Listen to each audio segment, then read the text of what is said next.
Electoral en México fue el más violento de la región, es lo que calificó la Organización de Estados Americanos. ¿Qué significa esto? Es de los grandes pendientes en materia postelectoral. Saludamos con mucho gusto aquí en el estudio a Daniel Montiel, maestro en Justicia Penal y Seguridad Pública y consultor asociado del Grupo Consultoría Estratégica. Y también al maestro Gerardo Rodríguez Sánchez, profesor de Seguridad Nacional y Terrorismo de la Universidad de las Américas. Gerardo, Daniel, muchas gracias. Héctor, buenas noches. Buenas noches. Gracias. Y vamos a aprovechar al máximo porque hay muchos temas, Blanca, que comentar en relación a lo que se ha mencionado sobre el Estado Mayor, sobre la violencia en este proceso la electoral. violencia en esta presión electoral. Comenzamos contigo, Gerardo. La información más reciente que se tiene sobre este tema, ¿qué es? Sí.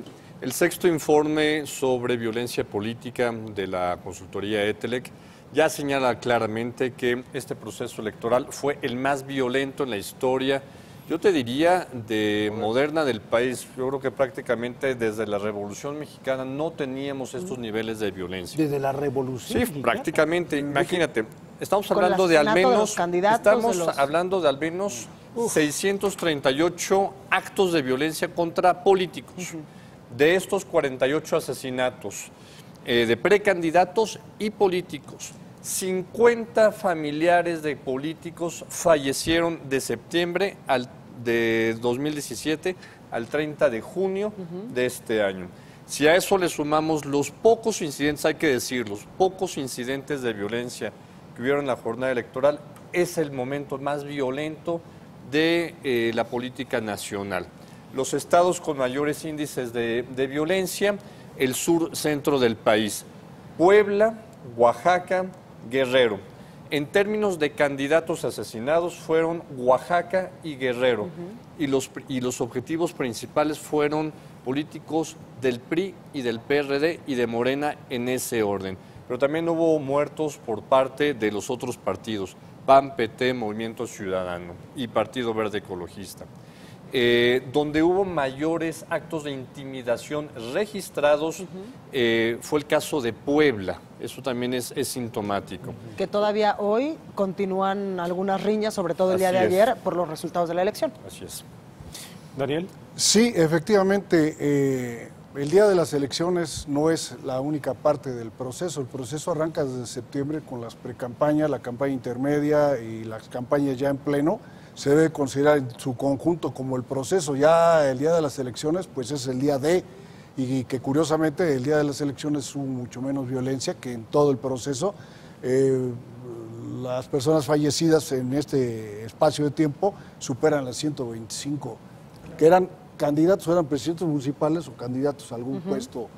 Y eso viene a refrendar de que el nivel de gobierno más débil sigue siendo el municipal, porque se focalizó mucho el fenómeno a nivel municipal, porque no observamos algo a nivel de candidatos a gobernadores, mucho menos a presidentes. El 75% de las agresiones fueron contra candidatos en el sector municipal. Sí. Claro. Y yo sobre esto quiero preguntarles, Gerardo y Daniel, traen cifras muy precisas de cuántas personas se asesinaron, a cuántas se intimidaron, en qué estados de la República, pero yo les quiero preguntar el por qué, cuáles eran los móviles de estos asesinatos. Tal vez era porque no querían cooperar con la delincuencia organizada en dado caso de llegar a ser presidentes municipales o porque tenían cuentas pendientes. ¿Cuál era el móvil?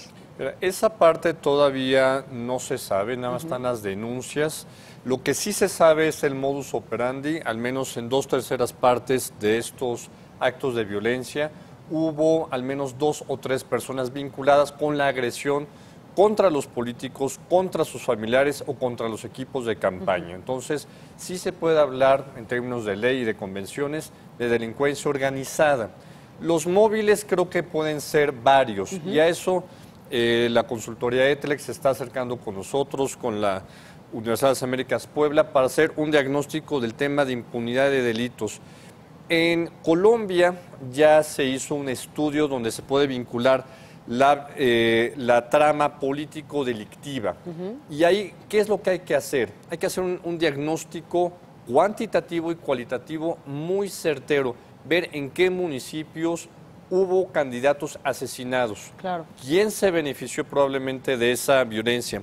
Si ha habido un cambio, también hay que decirlo, de élites o cacicazgos políticos locales, porque ya no solamente es delincuencia organizada ni narcotráfico, también es lo que se llama la captura de estos espacios político-electorales en el marco además de la reelección de alcaldes y de diputados que vienen para el país. Yo creo que es la doble combinación, delincuencia organizada, pero también la conformación de cacicazgos locales que no quieren perder el poder. Claro. Daniel, porque en gran parte del país, sobre todo, por ejemplo, se me viene a la mente Tierra Caliente, ahí pues hubo varios asesinatos e incluso varios candidatos se bajaron de la contienda. Sí, por el hubo miedo. aproximadamente 1000 candidatos que se bajaron y como bien dice Gerardo y él trae las cifras, un alto porcentaje se dio en Michoacán, Guerrero, que pues de por sí son territorios muy violentos. Claro. Ahora, lo que sucede es que como el nivel de gobierno municipal es el más cercano a la población, es muy fácil acceder físicamente a ese tipo de políticos.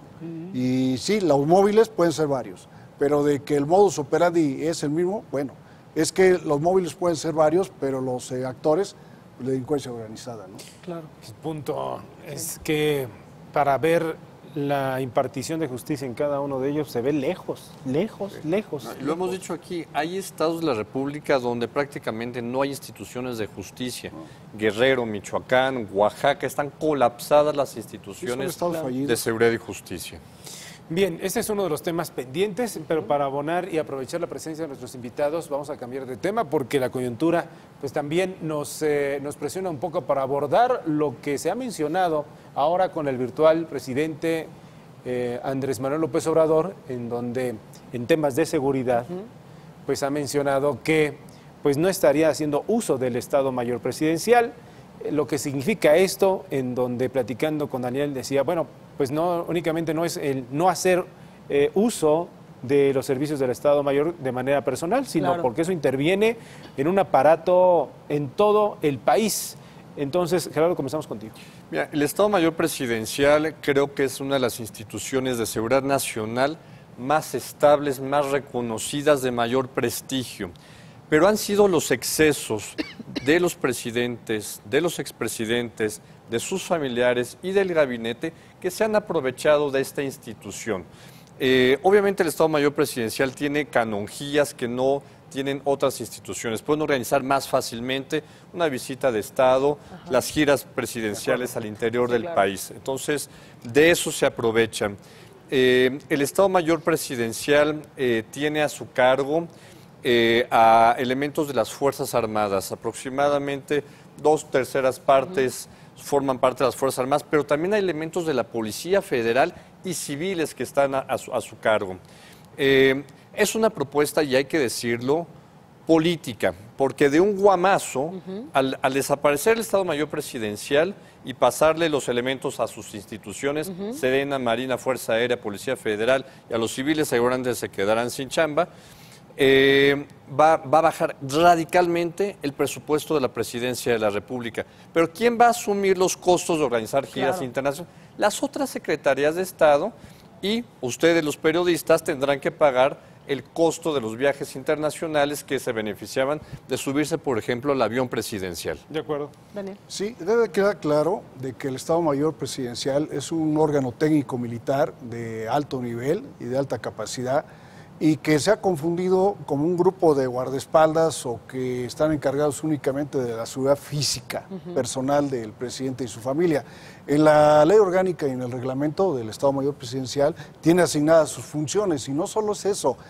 Hay algo muy delicado que es la logística. La agenda del presidente de la República es muy complicada, y sí debe ser un órgano de esa naturaleza que se encargue de organizar todas las cuestiones logísticas. Además, hay otro capítulo en sus funciones. Son los encargados de la seguridad de los visitantes, de mandatarios de otros países, y es el órgano que está en equivalencia con los órganos propios que vienen con cada presidente. Y en ese sentido, prescindir precisamente del Estado Mayor vulneraría en algún momento la presidencia de la República por todas estas cuestiones que ya nos han comentado, y si en dado caso, evidentemente nadie lo desea, llegara algún tipo de ataque tanto al presidente como a su familia o a su círculo cercano de secretarios de Estado, por ejemplo, por no tener la seguridad del Estado Mayor. Tienen un minuto supuesto. cada uno para responder. Sí, Mira, yo platiqué ayer con gente de Morena y ellos mismos están preocupados de la seguridad del propio Andrés Manuel. Entonces, el problema es que el Poder Ejecutivo Federal en México recae en una persona, pero su círculo cercano también lo vulnera. El que esté pensando en la seguridad de sus hijos, de su esposa, de su cuerpo cercano, vulnera al país, es un asunto de seguridad nacional. Entonces, ojalá y se tomen las medidas adecuadas para la protección del presidente. Claro, Daniel. Sí, debe de quedar claro, reitero, no se trata de la seguridad física o personal